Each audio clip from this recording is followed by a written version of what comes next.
And in this dental market, there's basically two types of face scanners. There's desktop and there's handheld face scanners. And they all come with their pros and cons, guys. As I said, look, we are completely objective in all our reviews, and you can read our full review of this scanner. The main advantage of a handheld face scanner is typically they're cheaper. But to me, the main advantages of a desktop scanner like the Ray Face is the fact that it is just seamless and it's one-click operation. Rather than a handheld scanner that's a face scanner like your cell phone, or there's a lot of different handheld face scanners, you basically have to take a scan of the patient's face like an intraoral scan. So you have to wave it around the face just like this and take a scan. Whereas a desktop face scanner like the Ray Face, it's a single click and it takes the scan. And that's a huge benefit. The reason why is that, for one, the patient can smile more naturally, especially if it's just like taking a photograph. With one click of the button, the face scan is completed. And the other thing is that there's a very small learning curve. I'll show you the whole workflow in a second. But, especially for us or anyone who's trying to scale their business and grow, one of the things you're going to realize is that delegation is key. Digital dentistry is not just about the dentist anymore. He's not the hero of the clinic anymore. Digital dentistry is a team sport. And the more you can delegate to your staff, to your DA, to your hygiene department, the better. And with something like the Ray Face, where it's as simple as clicking a button and taking a scan, that makes it really, really easy to teach all of your staff how to do this. And the Ray Face in my clinic is just across the hallway here. I can actually see it while I'm doing this webinar. And this is my clinic, and the number of times I see my clinicians using it per day, it really just reinforces this to me. Because look, our clinicians range in ages, they range in their technological prowess and how comfortable they are with change. But it's such an easy device to use. It's been easily uptaken by the whole team. The other thing is that the Ray Face software does a lot more than just face scanning. And that's something I will get into at the end of the webinar. And it's things like ortho simulation and things in the future that are coming, like segmentation. It really does a lot. So how does it actually work? I mean, there's a lot of talk about face scanning, but how do these actually work? So as I mentioned, the Ray Face has 6 cameras and it sits on a desk, and you have a software, as you can see. And how it basically works is, this is what the software looks like when you open it. And so just like any intraoral scanner software, you have your patient list, and you'll see this here. On the left now, you can see all these different patients that we've done face scans for. So you have your patient list, and obviously for each new patient that you want to take a scan for, you have to create a patient file. And you do this by clicking this plus arrow at the bottom. It's super simple. You click this plus arrow and it says add subject. You give it an ID, a full name, a last name, and date of birth. Once you have this in place, you then click this camera icon. And this camera icon is basically initiating the face scanner software. It is starting the face scanner software. And once you start the face scanner software, this is what you see. So it might be a little bit confusing what you're seeing here. You're seeing the inside of my clinic. And the reason why there's 6 boxes there is that this is the 6 cameras. And as I mentioned, the Ray Face has 6 cameras. And so you get a live feed of the 6 cameras. And then you basically just have to move your subject into this live feed and get them orientated properly. So here's an example of a test patient, and you get them to step into the live feed.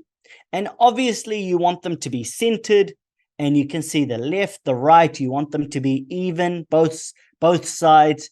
And then you can see this wireframe of the lips just down here. I'll highlight it for you now. This wireframe of the lips is where you want the mouth to roughly be. And this is where it's important to be able to lift the desk up or down, or if you don't want to use a standing desk, you can just use a chair that you can raise or lower. And then you simply take a scan. It's really that quick. If you blinked, you will miss it. And how this works, you just click this button here with the camera icon. And as soon as you click this camera icon, the ray face will take a face scan. You can see it just like that. It takes 2 to 3 seconds. And again, super easy to set up, super easy to do. And once you do that, you will see where the red arrow is. Now you have the face scan of the patient. And this is the 6 images before they are all combined. The last step is to click this box here, and it will turn the 6 images into a 3D face scan. It really is that easy, guys. And with something so easy that gives you so much benefits in terms of your lab work, it's really a no-brainer in our clinic. Here's another example. You get a patient standing there, big smile. The beauty about the ray face is you don't always have to have them smiling. You can collect any data set you want. At rest, with the Optrogate on, smiling, retracted, wax-ups that are transferred to the mouth, natural smile, high smile line, everything can be captured. It is all just data. And you just click, click, click, and capture as much data as you want. So here you can see, again, we've lined the patient up. We click the camera button, take the scan, and then click this button to turn the images into a 3D face scan. And how long this takes it depends on your computer. Expect to spend about 2 to 3 grand on a fast enough laptop. But realistically, this takes about 30 to 60 seconds. Like, it could realistically be done right in front of the patient, and you can show them their face scan. And a lot of people are completely blown away by this. They love to see this. And one of the questions that always comes up is, why not just take a photo? This is always a question that comes up because obviously that seems a lot simpler. It obviously is a lot easier. It's a lot cheaper. And all of us have these in our phone, in our pockets, should I say. We all have phones.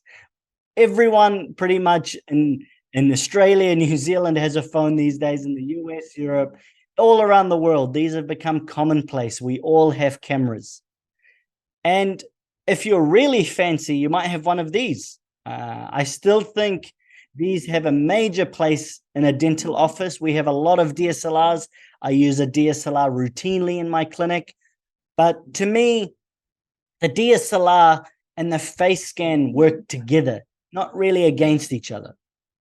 Now, one of the reasons why a face scan is so useful is that, I don't know if you guys have realized, but your phone can actually introduce a lot of errors depending on the perspective and how far away you are from the subject, and also the focal length, and also the lighting. And I don't know if you guys have realized, whether you use a selfie camera or the main camera, the images can look different because there's a software algorithm involved that edits these images. The other thing you may have realized, whether you use macro mode or a normal mode, this can look different. And again, how far away from your subject, the focal length of your lens, this all has massive impacts on your photo. And if it has an impact on your photo, if you're giving this data to the lab, that can also have an impact, especially things like interpupillary lines. The other thing, you might get fancy and use a DSLR. A DSLR is very handy because you can easily control your focal length on the lens. So this is a DSLR right here. Oh, you can't see it. Here it is. And on the lens, you can control the focal length. So you can just set it at a certain focal length and never move it. But realistically, I mean, day-to-day dentistry, you're often changing these. You may use a macro lens where it's a set focal length.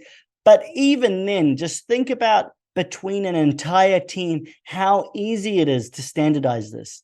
It is well known that the difference in focal length changes the image and the perspective of the subject. But to me, this is just one aspect. This is not even the main reason why I like to use face scanners. Because look, we've been using photos in dentistry for a long time with, it worked. It wasn't the best, but it worked. And really the key for me is that it's not just about the focal length and these factors, but it's really hard to standardize photographs, especially if you're delegating this to reception team or treatment coordinators or DAs or just your wider dental group. It's really hard to standardize the positioning of the patient. Some of you are really into studio photography and you're amazing photographers, but the reality is most dentists are not. Most dentists don't use DSLRs and have no interest learning this. And, if you're quite good at a DSLR, you might get an image like this and it's okay. The focal depth is not very good. It's starting to get blurry around the ears. But the reality is a lot of us take images like this where the patient is not perfectly level. It's actually quite difficult to take a perfectly level image for the average photographer. And so the patient may be backwards a little bit, leaning on the chair. They may be bent downwards a little bit, slight left, slight to the right. You can see this patient there where you can see more of the ears on one side. And this all impacts your data to the lab, because with photographs, your data is just in 2D. There's no 3D element of this. And so unless you get really the perfect image, all this can impact what you're feeding to the lab and therefore what they're using to base your designs on, your lab designs, your cosmetic work. Whereas something like this, why I really like the Ray Face, the main reason was it was just simple and easy to delegate to the entire team. It's very standardized. You got the LED there, which makes the light always the same. And it's really straightforward when you're looking through these 6 images and the 6 viewfinders. It's really easy to make sure that the patient is always in the same position.